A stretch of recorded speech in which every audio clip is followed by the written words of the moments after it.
O tarafa. Bunu da böyle diyeceğim bir şey yok. Yenge kimliğini bir zahmet getir bile gıda yardımı yapılacak. Bunun soğanı getirdik. Allah razı olsun.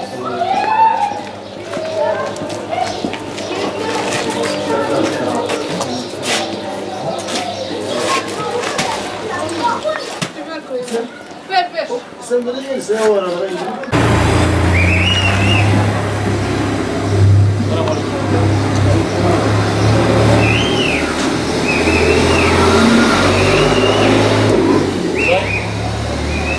Muz kervanı altından geldik de. Gıda yardımı yapsa içinde var mı kimliğinde? Ya da isim soy isim. Diyeyim Allah'a çok şükür. Hem gitti, vardım gitti ama çocuklarımı kurtardım. Buna şükür.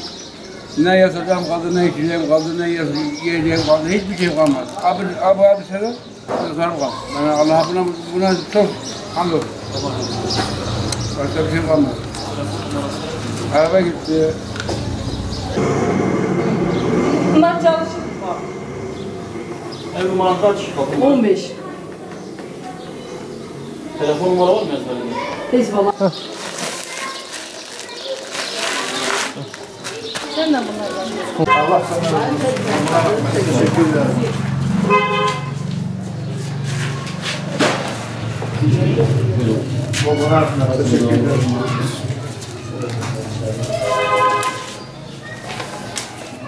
Bak bu suyun içinde, bu yataklarım gene bu suyun içinde.